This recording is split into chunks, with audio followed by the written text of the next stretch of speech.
So, hey, welcome to the Revisiting podcast. So, we're doing a test run. This is a little weird. So, I got a little under the weather this week. So, instead of going and recording in person, we're testing out doing an online recording. Because the theory is, in like the fall when I start traveling around and stuff, I believe this is probably how we're going to do this show. We're going to do it on internet style, but this is new to both of us. We don't know how to do this crap. So so we're just testing it out. We don't know what we're doing. Yeah, exactly. So we're testing it out and hopefully it'll work okay. So I picked a bit of a shorter show this week just so we because we were going to do Columbo, but I think we'll save Columbo until we're together in person because Columbo episodes are like full movies. They're like 90-minute super super shows. So I was just looking through stuff that I had put aside and I don't know why I had this or where it came from. I presume somebody must have recommended it back in the day, so I just threw it in our slush folder for stuff to check out. But I looked through the comments on YouTube and stuff, and I don't know. I don't know where this came from because I've sure never heard of it. But you said this rings a bell to you a bit. The Four Just Men. As soon as I started watching the beginning of this thing, this is familiar to me, but I don't know why or why I would remember it. Yeah, so I guess I'll just jump straight into my little research. So I'll just tell you what I know about this show. The Four Just Men is a 1959 television series with 39 half-hour monochrome episodes. It's funny they don't call them black and white, it's monochrome. Still fancy. The series, based on a sequence of novels by Edgar Wallace, including a 1905 novel titled The Four Just Men, presents the adventures of four men who first meet while Allied soldiers in Italy during the Second World War, tasked with the dangerous job to blow up a bridge behind enemy lines. Then in England in 1959, the men are contacted by telegram by their commanding officer, Colonel Cyril Bacon, to meet again. Colonel Bacon died a week before, but has left a recorded message for the men. He's also left a will that his money be used by the four men to fight for justice and against tyranny. They operate from different countries. Jeff Ryder is a professor of law at Columbia University in New York City. Tim Collier is an American reporter based in Paris. Ben Manfred is a crusading independent MP who works from London, and Enrico Poccari is an Italian hotelier based in Rome. Their reputation as the Four Just Men is well known. It's a long ass explanation. But basically, these four guys, it's not really four guys because the series is unusual in having the four main actors appear alternately. One or occasionally two make brief appearances in each other's episodes, often using a telephone. And at the time, The Four Just Men was the most ambitious film series yet made for British TV. It was produced by Sapphire Films at Walton Studios and on location in Britain, France, and Italy. None of its four stars had previously been cast as regulars in a television series. So, it's really four shows in one. It's like set in all these different fancy pants cities, but each episode is just one of those four guys, and they just alternate through them each week. Sounds like an interesting concept. Yeah, and it's not extremely clear because there's all this stuff about the war and bombing bridges and stuff, but it doesn't seem like the actual show is going to be about that at all. I'm not really sure what the actual show is, like what they do with this money, how they fight injustice. I don't know, but I guess that's the point. I guess we'll find out. Yeah, but you have to when this show was made, the Cold War would have been in high motion. So, and the Cold War obviously came out of World War II. So there's probably a lot of references like back and forth, but the espionage part probably has to do with the Cold War. And yeah, and it sounds, I mean, apparently it was expensive at the time, and it sounds really cool, all of these different cities and stuff, but I have a feeling we're not going to be jet setting around all these different places. I think, we're just going to pick one of them. Speaking of, though, I don't know why I had this episode in my slush folder, why I picked this one, but I have episode 13, National Treasure.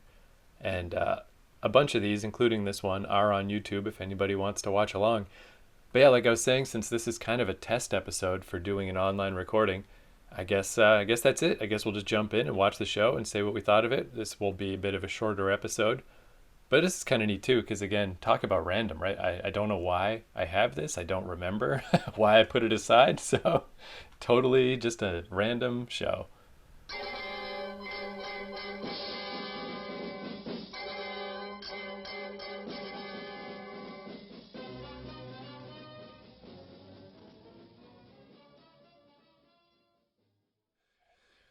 All right, so the Four Just Men. So this was a little tricky because, again, we're testing out this recording online stuff, and it's going to take a little while to iron out these things. It's a bit weird having various strange tech problems that I don't understand.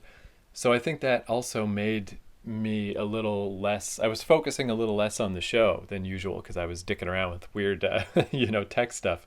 So I was a little confused by this plot in general. So this guy who was a millionaire on his deathbed, he admits that he bought a famous Rembrandt painting through the black market or something. So the Rembrandt in the museum in London is a fake. But now he's feeling bad about it, so he wants our just man who let me see, he was the London one, Ben Manfred.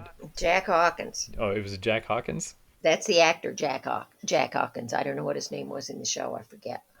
Yeah, so he's like, I need you to sneak the painting back in. It's like a reverse heist. Instead of stealing the famous painting, we got to get the famous painting back in.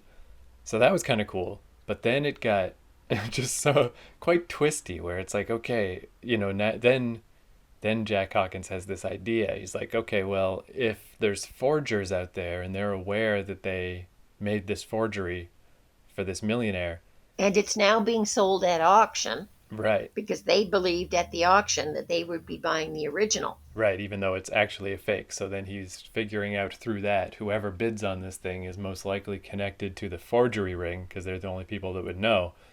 But then, well, even I went and looked this up on YouTube a little bit, and I think this kind of, maybe it's not just me, because this guy Harold Smith posted, what was the point of the deceased gentleman's son complicated scheme to steal from the gallery the original painting, which had just been returned to the gallery from his father's home?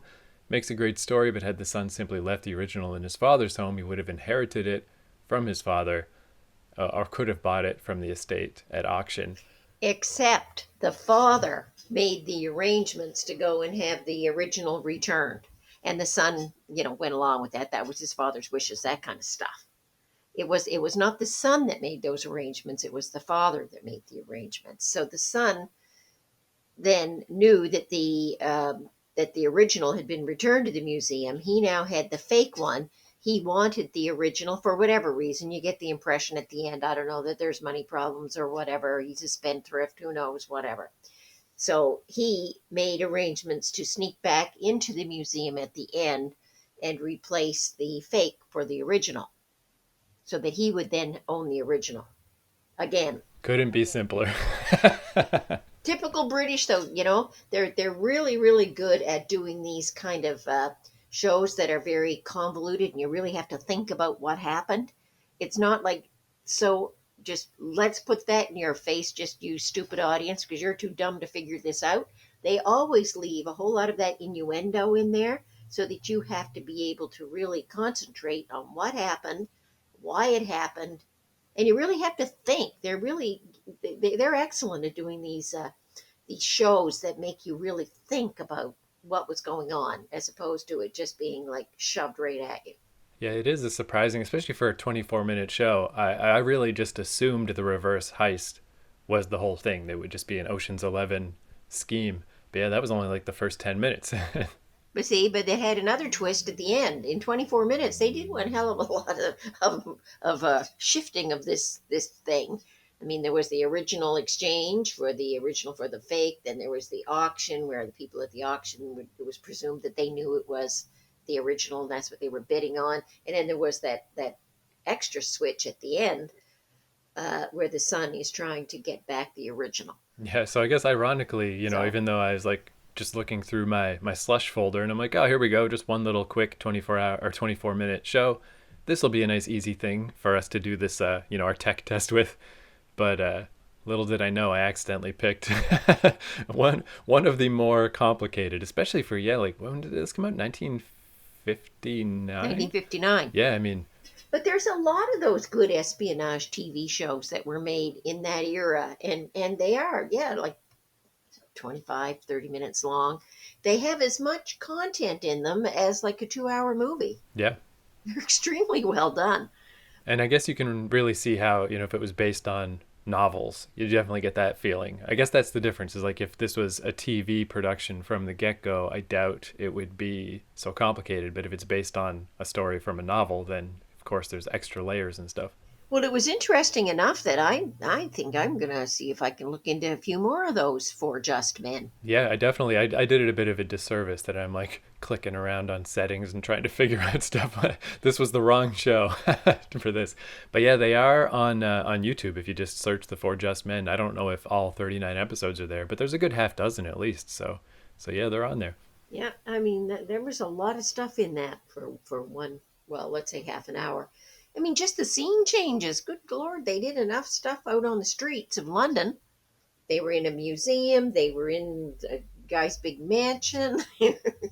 Geez, I mean, they really moved around. Yeah, you can see how, like we were saying at the start, or the description was that it was one of the most expensive British productions up to that point. And yeah, you can tell like that museum, probably they just filmed it in a real museum. It looks like it.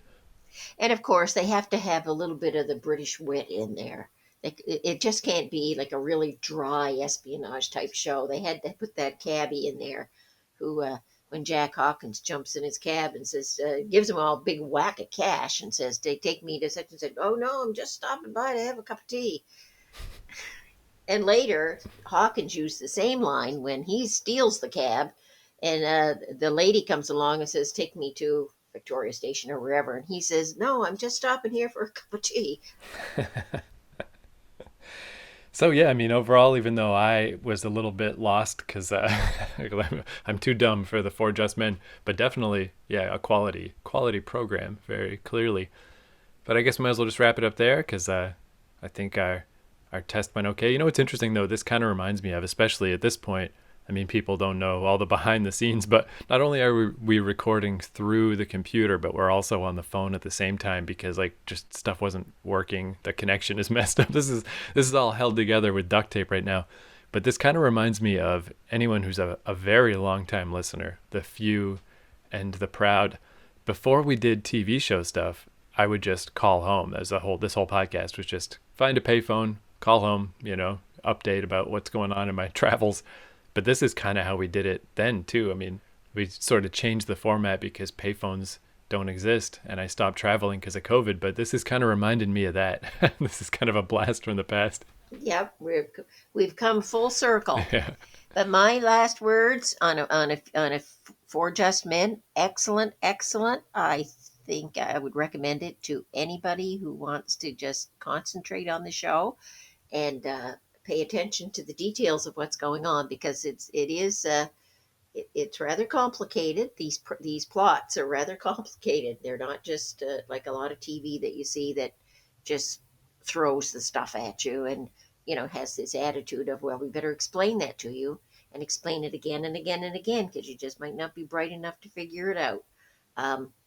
Which this show just presumes that, hey, you're pretty friggin' intelligent, so here's a good show for you.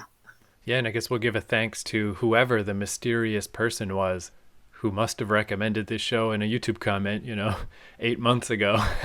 And now I can't find their name, so who knows who they were. But if you're still listening, if you come across this... Kudos to you, fella or girl, whoever you were. Good choice. You picked well, definitely.